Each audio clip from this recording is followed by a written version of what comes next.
9장 30절로 33절의 말씀입니다. 로마서 9장 30절로 33절. 저하고 합독하실까요? 우리 같이 9장 30절 시작. 그런즉 우리가 무슨 말을 하리요? 의를 따르지 아니한 이방인들이 의를 얻었으니 곧 믿음에서 난 의요 의의 법을 따라간 이스라엘은 율법에 이르지 못하였으니 어찌 그러하냐? 이는 그들이 믿음을 의지하지 않고 행위를 의지함이라. 부딪힐 돌에 부딪혔느니라. 기록된 바 보라 내가 걸림돌과 거치는 바위를 시온에 두노니 그를 믿는 자는 부끄러움을 당하지 아니하리라 함과 같으니라. 아멘. 예. 계속해서 로마서 말하니까 힘드시죠.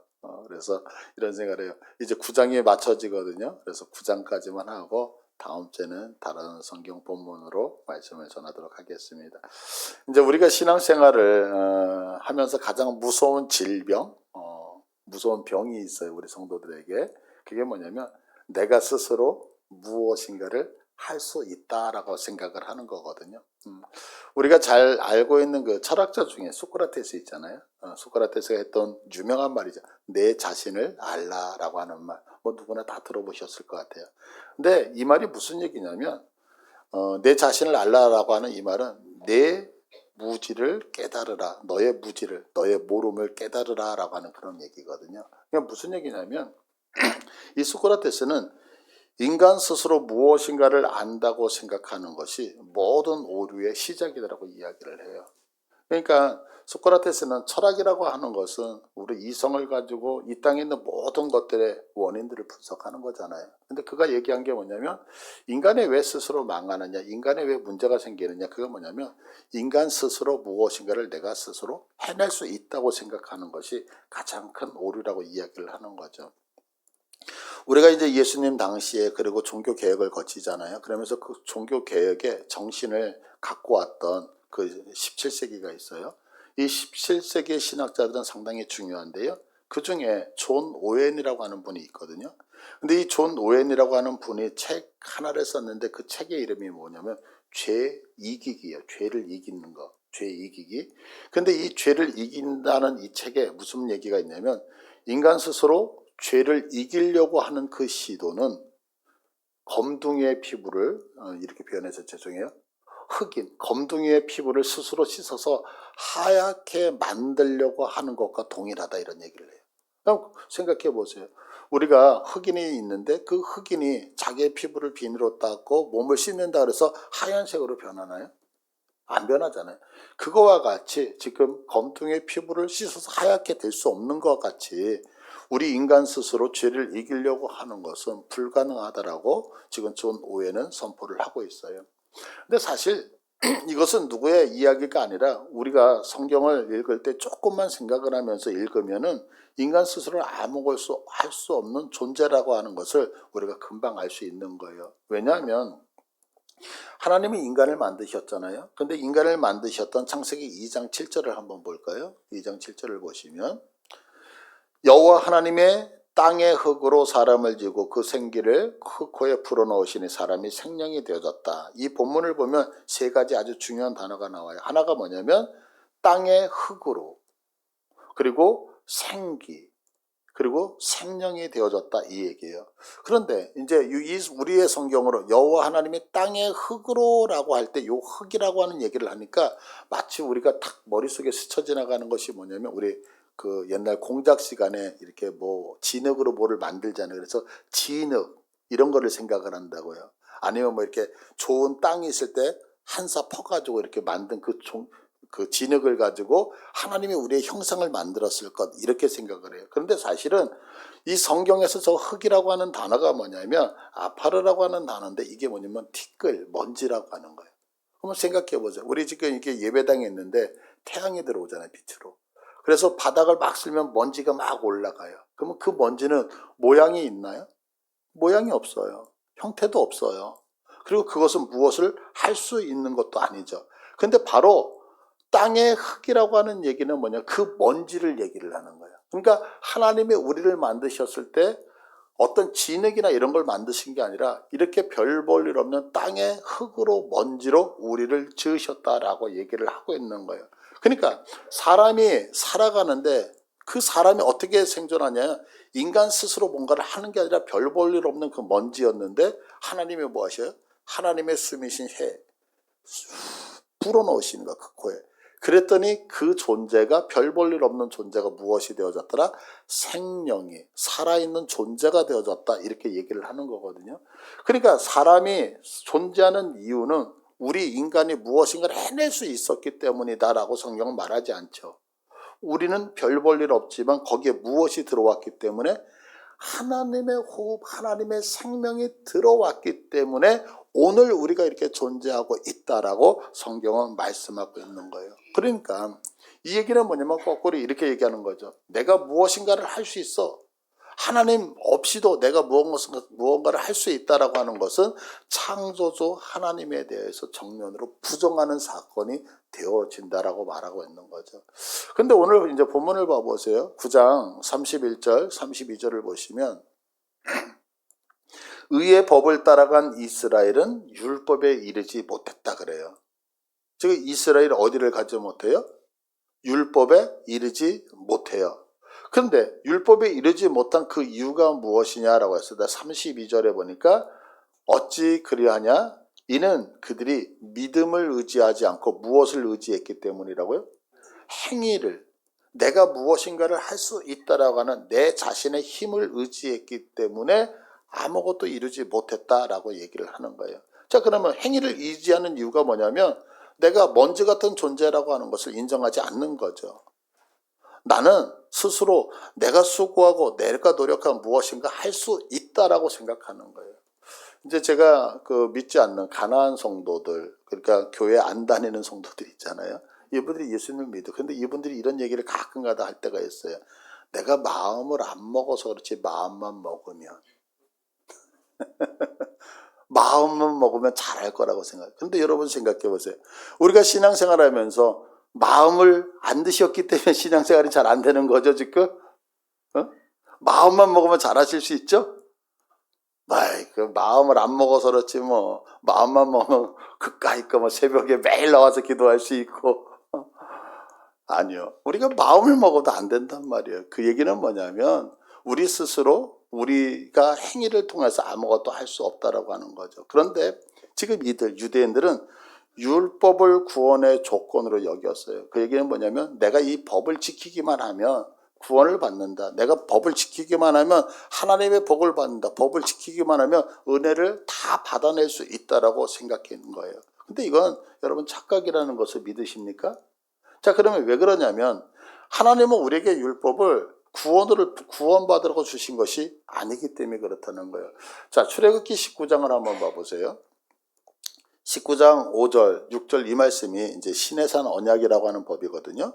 자, 근데 뭐라고 말씀하고 있냐면 세계가 다 내게 속하였나니 너희가 내 말을 잘 듣고 내 언약을 지키면 그래요. 그래서 이 성경을 보면 너희가 하나님인 내 말을 잘 듣고 내 언약을 지키면 무엇을 해주겠다? 모든 민족 중에서 너희는 내 소유가 되고 6절에 너희가 내게 대해서 제사장 나라가 되고 거룩한 백성이 되리라 라고 말씀을 해요. 그러니까 내가 하나님의 소유가 되어지고 내가 제사장 나라가 되어지고 내가 하나님의 거룩한 백성이 되어져서 하나님이 주시는 은혜와 복을 받기 위해서는 어떻게 해요? 하나님의 말씀을 잘 듣고 잘 지키며. 그래서 우리 어떻게 해요? 여러분들 하나님의 말씀 열심히 지키시잖아요. 말씀대로 살려고 하시잖아요. 왜요? 잘 지키고 그것을 잘 따라가면 하나님이 내게 은혜와 복을 주실 것이라고 믿기 때문에 그렇잖아요. 그렇지 않아요? 근데 성경은 그렇게 말씀 안 한다고요. 왜냐하면 보세요. 지금 이 말씀은 출애굽기 19장의 이 말씀은 어디서 받는 말씀이면 시내산에서 받는 거예요. 그러면 시내산에서 받는다는 얘기는 뭐냐면 지금 갈대와 우르에 있었던 아브라함이 하나님의 약속하신 가나안 땅에 들어갔어요. 그래서 그 아브라함이 이삭을 낳고 이삭이 야곱을 낳고 12아들을 낳았을 때에 그때의 요셉의 사건으로 인해서 다 애굽으로 들어갔어요. 애굽으로 들어갔다라고 하는 것은 바로에게 종이 되어졌다는 얘기잖아요. 그러면 바로에게 종이 되어졌다라고 하는 것은 영적으로 보면 사단에게 매여서 종이 되어진 사건이었어요. 근데 잘 생각하세요. 지금 이렇게 바로에게 잡혀 있었을 때의 이 말씀은 그들이 홍해를 건너서 시내산에 왔기 때문에 주어졌어요. 그러면 우리가 생각할 때 내가 하나님의 말씀을 잘 듣고 하나님의 언약을 지키면 하나님이 나를 구원하신다가 아니라 나는 하나님을 향하여서 아무것도 하지 않았대요. 말씀을 지키지도 않았어요. 말씀 기억해내지도 않았어요. 노력하지 않아서 수고하지 않았어요. 그런데 하나님이 나를 애굽에서 구원하여 이곳에 데리고 와서 말씀을 주고 있다는 사실을 잊으면 안 된단 말이에요. 그러니까 이 말씀은 너희가 하나님의 말씀을 잘 지키면 하나님의 언약을 지키면 은혜와 복을 받아 구원을 받는다는 것이 아니라 이 말씀을 왜 주신다고요? 네가 이미 바로의 손에서 나왔기 때문에 주는 거예요. 우리 식으로 하면 내가 이미 하나님의 백성 구원 받았기 때문에 하나님의 말씀을 주시는 것이지 내가 이 말씀을 지킴을 통하여서 하나님의 백성이 되어지는 것이 아니다라고 얘기를 한다고요. 근데 이게 너무 중요한 얘기예요. 왜냐하면 여러분들 우리는 이 부분에서 자꾸 넘어져요. 실패해요. 이 죄의 부분에서 넘어져요. 혹시 여러분들 지금 신앙생활을 하는데 뭐 그런 일은 없겠지만 진짜 하나님이 싫어하는 큰 범죄를 저질렀어요. 그러면 큰 범죄를 저질렀을 때 여러분의 마음에 내가 하나님의 백성인데 하나님의 믿는 사이 이렇게 큰 범죄를 저질렀네? 내가 혹시 구원에서 탈락되는 거 아닐까라고 고민해 본 적 있으세요? 없으세요? 속으로 손 들어보세요. 속으로. 내가 큰 범죄를 저질렀을 때 내가 예수 믿는 사람이 내가 구원에서 탈락되는 거 아닌가? 이 염려, 금신 걱정 해본 사람이 있을 거예요, 분명히. 근데 그게 아니라는 거예요. 왜냐하면 성경은 얘기하잖아요. 네가 하나님 앞에 의롭게 살았기 때문에 네가 하나님 앞에 무엇인가를 해냈기 때문에 구원받은 게 아니라 구원은 이미 내가 죄 가운데 있을 때 구원을 받은 거예요. 근데 구원하셨기 때문에 우리에게 복음을 주시는 거죠. 그러니까 이 얘기는 뭐냐면 우리가 하나님의 말씀을 지키는 것, 하나님의 말씀을 기억하여서 그 말씀대로 살려고 하는 것은 구원과 관계가 있다 없다? 아무 상관이 없다. 이거 믿으십니까? 그렇기 때문에 조금 과격하게 표현을 하면 예수 믿는 사람은 어떤 죄를 지어도 왜 얼굴이 왜 굳어지세요? 예수 믿는 사람은 어떤 죄를 지어도 구원에서 탈락된다 안 된다. 구원에서 탈락 안 되는 거예요. 왜 안 되냐면 금방 말씀드린 것처럼 내가 말씀을 지켰고 내가 말씀대로 행했기 때문에 구원받은 게 아니라 그거하고 아무 상관없이 하나님이 나를 먼저 출애굽시키셨기 때문에 그래요. 믿으시죠? 그러니까 이 부분 흔들리시면 안 되는 거예요. 그러니까 여러분들은 죄 지으면서도 나는 하나님의 자녀야라는 당당함을 잃으시면 된다 안 된다? 좀 어렵죠. 정서상으로 어려워요. 그러나 조금 표현을 하면 이렇게 도둑질하면서도 나는 하나님의 자녀야 이러면서 도둑질을 할 수 있는 믿음이 있으셔야 되는 거예요. 구원에 대해서는. 그러실 수 있죠? 그러니까 구원은 지켰기 때문이 아니라 하나님의 전적인 은혜라고 얘기를 하는 거예요. 그런데 유대인들은 그렇게 생각을 안 해요. 유대인들은 율법을 지킴을 통하여서 구원을 이룬다고 생각하는 거예요. 그러다 보니까 어떤 생각을 하면 나를 대우해달라는 거죠. 왜? 내가 수고했잖아. 내가 노력했잖아. 내가 고생했잖아. 그래서 이루었으니까 나를 뭐 해달라는 거예요? 대접해달라는 거죠. 근데 성경은 우리가 한 무엇에 대해서 우리의 실력, 능력, 내 수고, 노력 이런 게 없잖아요. 그러니까 성경 우리를 칭찬한다 안 한다? 성경은 절대 우리를 칭찬하지 않는다는 거예요.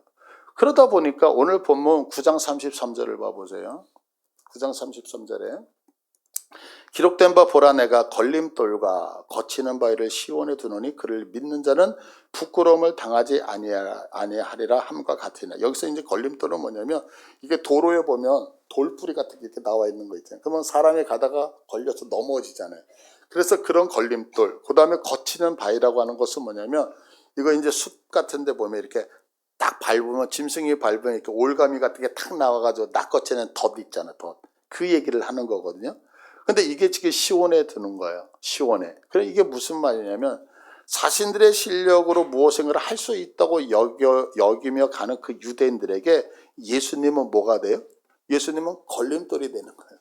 예수님은 그들에게 덫이 되어지는 거예요. 그러면 왜 예수님이 걸림돌이 되고 이 거치는 바위가 되냐면, 지금 예수님은 뭐라 그래요? 유대인들은 구원을 받기 위해서 열심히 수고하잖아요. 구원받기 위해서 정말 노력 많이 하잖아요. 근데 예수님이 딱 나타나서 하는 얘기가 뭐냐? 노력해서 되는 거 아니요. 애쓴다고 되는 거 아니요. 돈으로 되는 거 아니요. 나를 믿음으로. 그러니까 저런 왼수가 어디 있어요.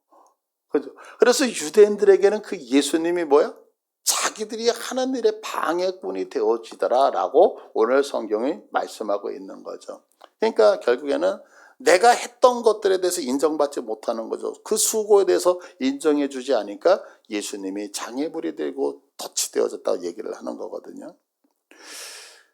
이제 개그우먼 박미선 씨 있죠? 박미선 씨가 요즘 암에 걸려서 투병을 하면서, 그 암에 걸렸을 때 이제 모든 방송을 다 끊었잖아요. 그러면서 이제 그분이 간증하는 걸 들어보니까 이제 새벽 예배에 나가서 하나님 앞에 열심히 기도를 했다는 거예요.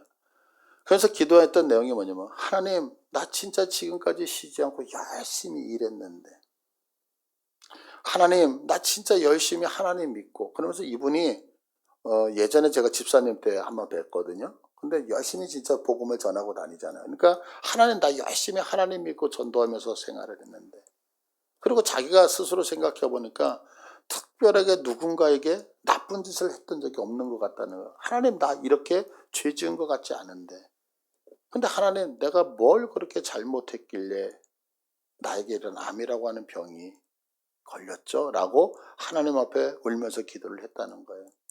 이제 그러면서 나중에 그가 깨닫게 되어지는 거, 그게 뭐냐면, 내가 무엇인가를 잘못했기 때문에 내게 암이 온 것이 아니라 하나님이 나를 새롭게 성령으로 옷 입히어서 다음 두 번째 인생을 살게 하시기 위해서 나에게 이렇게 하셨구나라고 깨달아서 이제는 너무 감사하다라는 얘기를 하더라고요. 근데 너무 좋은 거죠. 그런데 우리는 나에게 어떤 불행한 일이 닥쳐와요. 그러면 무슨 얘기를 하냐면, 하나님, 나 열심히 일했잖아요. 내가 뭘 그렇게 잘못했어요? 내가 주님을 위해서 열심히 봉사하면서 주를 위해서 살았었잖아요. 나 인생 살면서 나쁜 사람한테 해코지하면서 살지 않았잖아요. 근데 왜 하나님, 나의 이 안위를 내가 왜 이렇게 위협받아요? 나에게 왜 이런 문제가 옵니까? 라고 우리는 하나님을 향하여 항변하는 경우가 있더라 없더라? 있다는 거예요. 왜 하나님, 내가 뭘 잘못했길래 나에게 질병이 오고, 내가 뭘 잘못했길래 경제적인 어려움이 오고, 내가 뭘 그렇게 잘못했길래 하나님께 이렇게 어려움을 당하면, 이렇게 하나님 앞에 기도한다고요. 근데 잘 생각하셔야 돼요. 왜 기도를 하냐면, 지금 나에게 주어진 내 삶의 안위는 내가 수고하여 얻었다라고 생각하는 사상이 깔려있기 때문에 그래요. 내가 주님 앞에 충성을 다했기 때문에 나는 지금 건강하다라는 상상이 있는 거예요. 그래서 내가 그 건강을 잃어버렸을 때 하나님 어떻게 나한테 이럴 수 있어요? 라고 하는 것은 내가 노력했고 수고한 보상을 하나님이 안 해주지 않습니까? 라는 것들이 그 안에 깔려져 있는 거예요. 내 자녀가 잘 되어지는 이유는 내가 날마다 새벽에 나와서 하나님 앞에 부르짖고 있기 때문에 하나님이 지키신다라고 하는 보이지 않는 내 수고와 노력에 대한 결과를 주께서 허락하신 복이다라는 생각이 저변에 깔려 있기 때문에 그런 얘기를 하는 거죠. 그래서 우리는 내가 이렇게 했는데, 내가 하나님을 위해서 이렇게 헌신했는데 어떻게 나에게 이럴 수 있죠? 라고 하면서 하나님에 대해서 원망을 하게 되는 거죠. 근데 여러분들 분명히 기억하셔야 돼요. 나를 의지하면서 신앙생활을 했던 모든 유대인들은 전부 다 예수님에게 책망받았다는 사실을 절대 잊으시면 안 되는 거예요. 왜냐하면 자신을 의존하는 신앙은 다 실패하기 때문에 그래요. 그러면 여러분 생각해 보세요. 제가 설교를 하면서 또한 성경에서 왜 사람이 그렇게 수고하고 노력하는 것이 얼마나 좋아요. 그죠? 근데 여러분들 마치 길을 꺾듯이 여러분 수고하는 거, 여러분 애쓰는 거 다 무시하고 인간은 아무것도 하지 못한다고 자꾸 그럴 거예요. 그 이유가 있어서 그래요. 여러분 신앙이 뭐라고 생각하세요? 신앙. 우리가 신앙생활을 한다 그러잖아요. 그럼 그 신앙이라는 게 뭘까요? 신앙이란 다른 게 아니야. 신앙은 생명을 살리는 거예요. 신앙은 어떤 업적을 만들어내는 게 아니라 신앙은 생명을 살리는 거라고요. 그러면 생각해 보세요. 여러분, 인간이 어떤 수고를 하고 어떤 노력을 해서 생명을 살려낼 수 있을까요? 아까 얘기 드렸잖아요. 나 하나도 별 볼 일 없이 먼지로 만들어져 있는, 그리고 그 별 볼 일 없는 나에게 하나님이 생기를 부어놓어 이제 내 생명이 존재되어져 있는 나. 근데 내가 생명을 살려낼 수 있는 존재라고 생각하세요? 아니요, 성경은 그것에 대해서 철저히 부정하는, 네가 아무리 수고하고 아무리 노력해도 인간은 절대로 생명을 살려낸다 못 살려낸다? 인간은 생명을 살려낼 수 없다는, 그래서 생명을 살려내지 못하는 인간의 모든 수고와 노력은 헛것이다라고 성경은 선포하고 있는 거라고요. 이 사실을 여러분이 잊으시면 안 돼요. 그래서 요한복음 6장 63절을 봐보세요. 자, 6장 30절 다 같이 읽게 시작. 살리는 것은 영이니 영은 육은 무익하니라. 내가 너에게 이른 말은 영이요 생명이다. 살리는 것은 뭐라고요? 살리는 것은 영이에요. 육은 무익해요. 무슨 말씀이면 인간이 수고하고 열심을 내는 것 분명히 여러분 칭찬받을 만한 거예요. 세상 사람들은 그렇게 열심히 사는 거에 대해서 야, 저분 열심히 산다, 성실하게 산다라고 칭송받아요. 그러나 중요한 것은 뭐냐면 성경의 모든 사건은 생명으로 가기 때문에 인간의 수고는 다 무익해요. 왜 무익하냐면 생명을 살려낼 수 없기 때문에. 그러면 여러분들 생명을 살려내는 것은 뭔가요? 영밖에 없어요. 그 영도 무슨 영? 하나님의 영 외에는 생명을 살려낸다, 못 살려낸다? 못 살려낸다. 그래서 여러분들 봐보세요. 여기 서 있는 목사가 책을 통하여서 아니면 여러 가지 자료를 통해서 수많은 자료들을 가지고 성경을 정리하면서 학자들의 이야기를 다 얘기를 해서 여러분에게 설교할지라도 여기 계신 우리 사랑하는 성도들의 생명이 살아나지 않는다면 이 설교는 가치가 없다는 거예요. 내가 하나님 앞에 수많은 물질을 들여서 아름다운 예배당을 건축을 할지라도 그 건축을 통해 생명을 살려내지 못한다면 그 예배당은 의미가 없다는 거예요. 내가 아무리 수고하고 봉사해서 하나님의 백성들이 수없이 많아질지라도 그런데 그 안에 생명이 없는 모임은 의미가 없다라고 성경은 선포하고 있다. 이거 믿으십니까? 그래서 성도들의 모든 삶은 어디로 연결되냐면 하나님의 영, 생명이신 그분과 함께 동행하여 생명을 살리는 것으로 가지 아니하면 무가치하다라고 성경은 얘기를 하는 거예요. 그래서 우리는 아무것도 할 수 없다. 무슨 얘기냐면 우리는 수고하고 노력하여 생명을 살려낼 수 없다. 그래서 여러분들 신앙생활할 때 왜 기도하라고 하냐면, 왜 하나님과 동행하라고 하냐면 하나님만이 생명을 살리기 때문에. 그래서 목사가 설교를 많이 준비해야 되죠. 최선을 다해야 되죠. 그게 지식이 아니라 왜 결국에는 기도로 가느냐면 그 모든 것 안에 생명 대신 하나님의 생명이 풀려 여러분에게 들어갈 때 여러분이 살기 때문에. 내가 수고하고 봉사할 때에 여러분 밥하는 거요? 맛있는 밥 있죠. 그게 사람을 살려내지 못한다고 선포한다고요.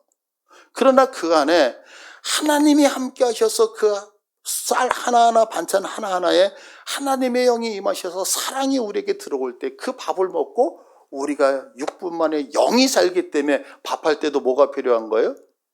그래서 기도가 필요하다라고 얘기를 하는 거예요. 그러니까 신앙생활 할 때 조심해야 되는 건 뭐냐면 그것이 아무리 좋은 일이고 아무리 복된 일일지라도 생명을 살리지 못하면 그것은 가치가 있다 없다? 없다라고 성경은 이야기를 하고 있어요. 그래서 성경은 이야기를 하는 거예요. 생명 살리지 못하는 육은 무익하다. 그래서 여러분들 생명 살리지 못하는 나의 수고, 나의 노력, 나의 자랑하지 아니하기를 간절히 축복을 드립니다. 반면에 이제 로마서 9장 30절을 보시면 그런즉 우리가 무슨 말하리요? 의를 따르지 아니한 이방인들이 의를 얻었으니 곧 믿음에서 나느요. 의를 따르지 아니한 이방인이 의를 얻었다. 그리고 그 의는 믿음에서 났다 그래요. 이 얘기 보면 참 황당하잖아요.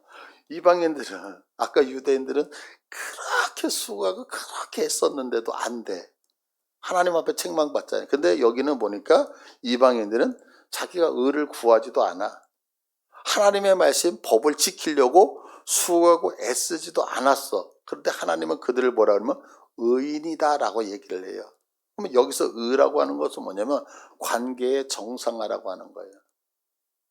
그러니까 깨졌던 관계를 연결시켰다 이거거든요.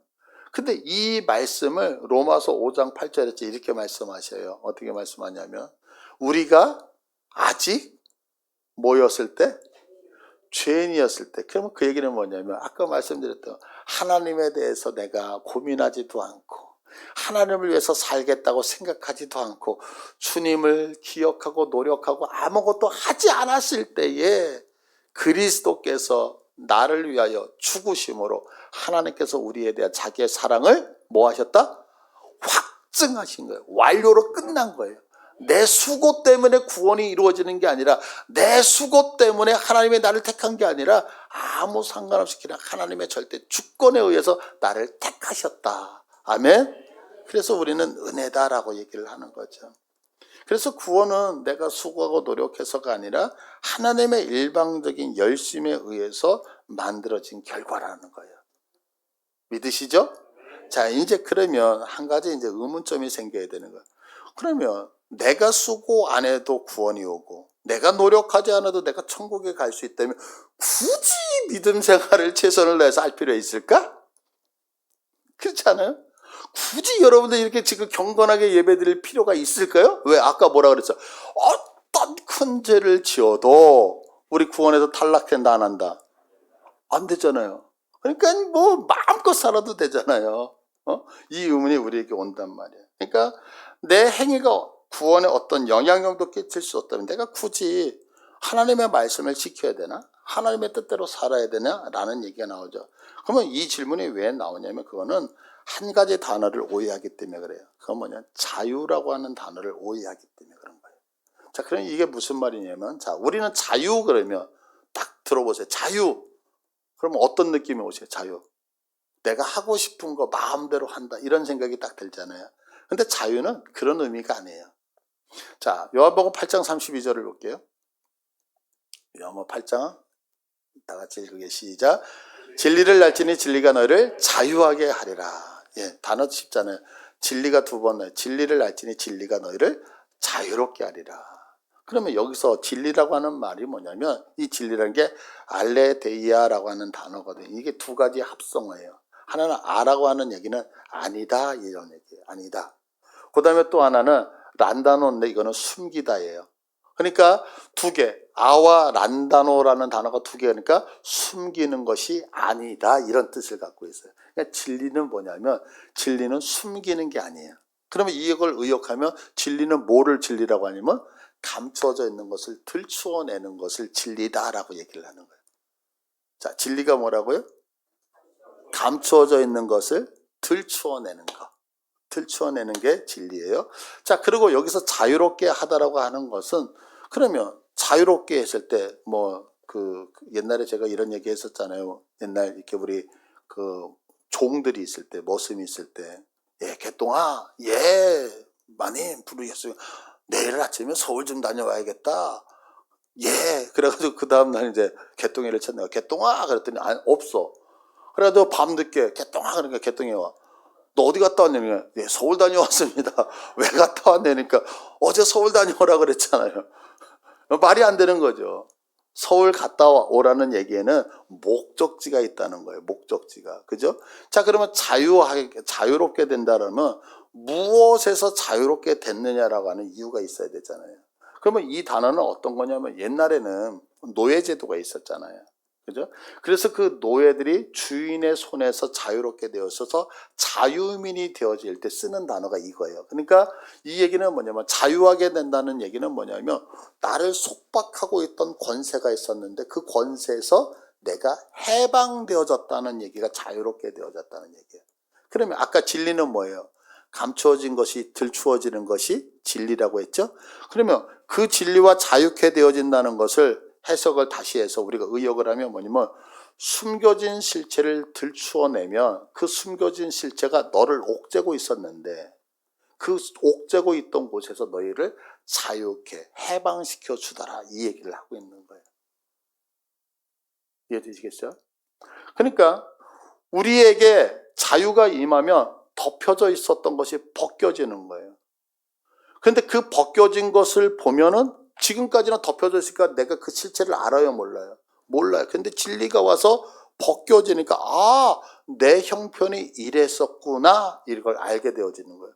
그러면 그동안 죄가 나를 덮고 있었잖아요. 내가 선악과를 따먹음으로 인해서. 그럼 죄가 와서 나를 덮고 있었던 그 실체가 뭐냐면 내가 마음대로 하는 것이 그동안은 자유라고 나는 알고 있었던 거예요. 자유. 이제 내가 하고 싶은 거 이것도 하고 저것도 하고 내 마음대로 이게 자유구나, 이렇게 알고 있었던 거예요, 지금까지. 근데 진리가 와서 이 덮여져 있는 죄의 뚜껑을 딱 빼내니까 자유는 내가 하고 싶은 것을 하는 것이 아니라 나의 근원 안에서 행동하는 것이 자유라는 것을 발견하게 되어졌다는 거예요. 제가 이제 어제 그 지방에 좀 다녀올 길이 있어서 그 KTX를 타고 다녀왔어요. 자, 열차가 나 이제 자유롭게 서울까지 가야지, 그러고 나서 자유롭게 가면은 그게 자유일까요? 탈선이죠. 사고 나는 거죠. 그러면 이 열차가 가장 자유롭고 가장 안정된 거는 어디 위에 있을 때였을까요? 레일 위에 있을 때 그냥 몇백 킬로로 달릴 수 있는 거예요.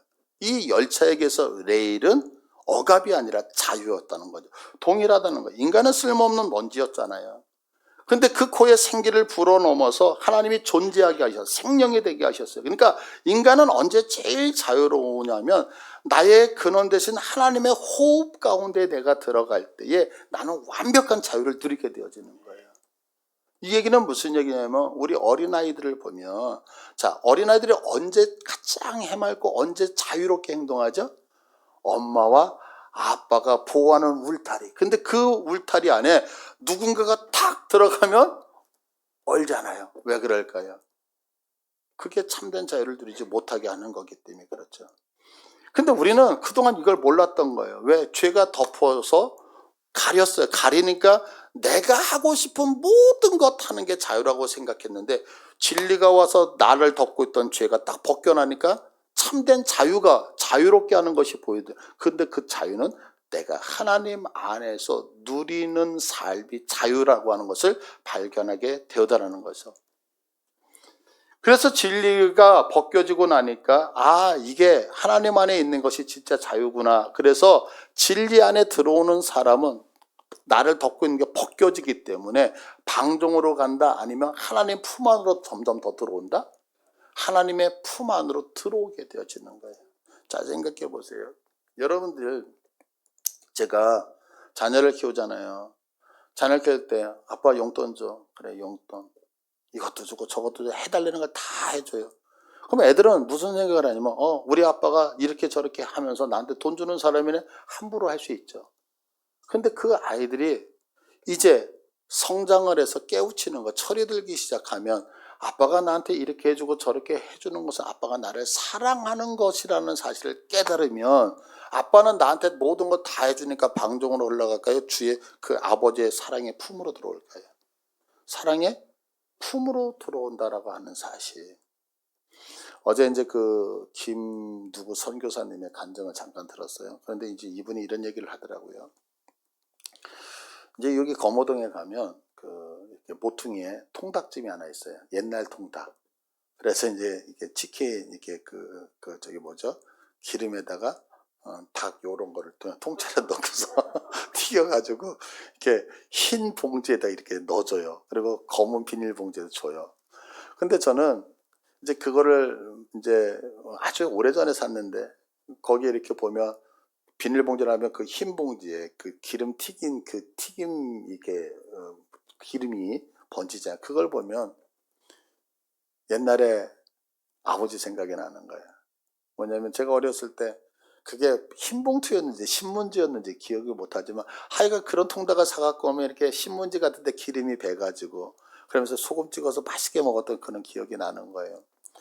그래가지고 제가 이제 한번 이제 교회에 있다가 아이들 자녀들 생각이 나는 거예요. 그래서 야, 내가 이 통닭을 사갖고 들어가면 아빠가 이렇게 통닭 사갖고 들었는데 애들이 막 좋아하면 되게 흐뭇할 것 같은 느낌에서 통닭을 딱 사갖고 집에 들어갔어요. 막 꿈이 있었죠.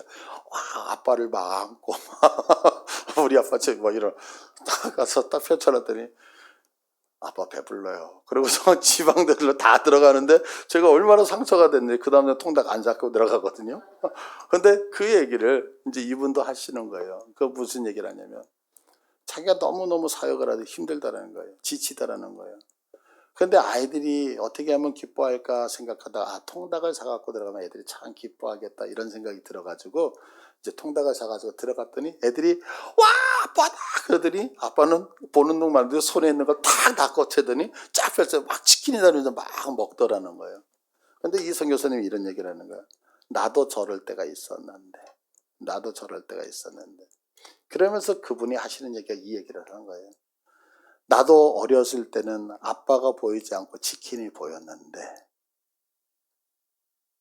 근데 이제는 나이를 먹고 보니까 그때 우리 아버지가 집에 들어올 때 치킨을 사왔을 때는 우리 아버지도 삶 속에서 힘든 게 있어서 나의 재롱을 보고 싶어서 치킨을 사오지 않았나라고 하면서 치킨이 보이는 게 아니라 아버지의 마음이 보이더라라는 간증을 하더라고요.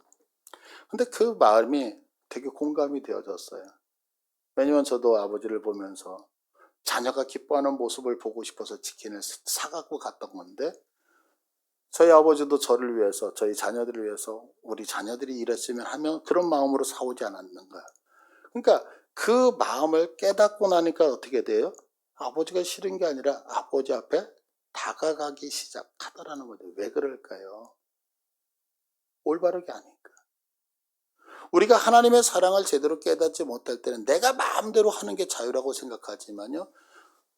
감춰져 있는 게 벗겨져서 하나님의 것들을 정확하게 보기 시작하면 자유는 어디로 가냐면 방종으로 가는 게 아니라 주의 품 안으로 들어오게 되어져 있다는 거예요. 저는 이제 혈관에다가 그 스텐트 2개를 심었잖아요. 그 이유는 이제 심장에서 뿜어내는 피가 이게 혈관에서 막혀 있기 때문에 잘 흘러가도록 하기 위해서 그렇게 이제 시술을 받게 됐던 거죠. 만약에 그때 이제 그 발견해서 그렇게 하지 못했다면 아마 저는 목숨을 잃었을 수도 모르죠. 심장에서 보내는 피를 혈관에 받아서 온몸으로 보내는 거 그거 별거 아닌 것 같지만 그냥 심장에서 뿜어내는 거를 전달시키는 그 혈관. 근데 그것이 생명을 유지하는 방법이고 건강을 지키는 방법이라고 하는 거예요. 그러니까 혈관은 무엇인가 스스로 막 하지 않아요. 그렇지만 심장에서 뿜어내는 것을 그냥 제대로 전달만 하면 몸은 자연스럽게 건강해진다고요. 신앙도 마찬가지예요. 신앙은요, 우리가 무엇인가를 노력하는 게 아니에요. 왜냐하면 아까도 말씀드린 내가 수고하고 내가 노력하고 내가 무엇을 한다 그래서 생명을 살릴 수 있는 존재가 아니기 때문에 그래요. 그러면 신앙은 뭐냐면 뿌리 대신 하나님이 하시는 일들을 막힘없이 흘려보내는 것이 신앙이고 믿음이라고요. 그래서 신앙에선 가장 강조되는 게 뭐냐면 순종이라는 단어예요. 순종이라고 하는 얘기는 뭐냐면 이해가 되기 때문에 행하는 게 아니에요. 여러분들 우리 어떤 분들은 이렇다 저렇다 얘기를 하는데 우리 뭐 하나님 앞에 11조 하잖아요. 그러면 11조를 하니까 하나님께서 이렇게 복을 주고 저렇게 주고 그래서 이해를 해서 하나요? 아니요, 그렇지 않아요. 11조를 하는 이유는 나보다 권위가 있으신 그분이 하라고 하니까 하는 거예요. 주일을 지키면 하나님의 복을 주고 안 주고 그러면 주일 지켰을 때 하나님의 복 안 주면 안 지키실 건가요? 이해가 되는 게 아니라 나보다 높으신 하나님이 명령하신 명령이기 때문에 하는 거예요. 그러니까 순종은 이해가 되기 때문에 하는 것이 아니라 하나님께서 말씀하시기 때문에 따라간단 말이에요. 심장에서 내뿜는 거 이해가 되기 때문이 아니라 그냥 내뿜으라고 하니까 그냥 흘려보내는 거와 같이. 근데 우리는 이걸 못해요. 왜냐하면 너무 똑똑한 거예요. 내가 생각하는 논리와 하나님의 생각이 충돌을 날 때에 생각해요, 고민해요. 그래서 그거에 대해서 내가 가부를 결정한다고. 근데 성경은 그렇지 않다고요. 순종하라는 거. 왜? 그러니까 결국에는 우리들의 인생에서 심장에서 뿜어내는 것이 혈관이 그대로 통과시키지 말고 이게 좋으니 나쁘니 따져서 그거를 막는다면 그것이 문제가 돼서 건강을 해치는 것과 같이 하나님의 말씀을 따져서 그것들을 내가 따라갈 거냐 안 가져 결정하게 되어지니까 우리들의 인생에서 하나님이 주시는 은혜와 복을 못 받게 되어지는 거죠. 그러니까 바른 신앙은 뭐냐면 내가 무엇인가를 해서 드리는 게 아닌 것을 믿으시기 바래요. 그럼 바른 신앙은 뭐냐면 하나님 나 아무것도 할 수 없어요. 나 하나님 없이는 아무것도 할 수 없어요. 그래서 나는 하나님이 꼭 필요해요 라고 하는 신앙 고백. 이것이 가장 올바른 신앙이고 하나님이 가장 기뻐하시는 영광인 거예요. 그래서 여러분들 내가 직장에 갈 때도 내가 하나님 잠깐 집에 계셔 직장 다니 이게 아니라 주님 모시고 직장에 가서 주님이 도와주시지 않으면 직장이 안 돼요. 친구를 만날 때 하나님 잠깐만 나 친구만 이게 아니라 그 친구와 함께 주님과 그를 만날 때 그 안에서 하나님이 모든 것을 하실 때 그럴 때 생명이 살아난다는 사실을 믿으시길 바라요. 그래서 우리가 하나님 없이는 아무것도 하지 않겠습니다. 내가 오늘 하루 출발할 때 하나님과 동행하지 않고는 아무것도 하지 않겠습니다. 그래서 하나님과 함께함을 통해서 아름다운 열매를 여러분의 삶 가운데 제 삶 가운데 열매 맺어지기를 간절히 축복합니다. 우리 다 같이 일어나셔서 찬양으로 고백합니다. 원하고 바라고 기도합니다.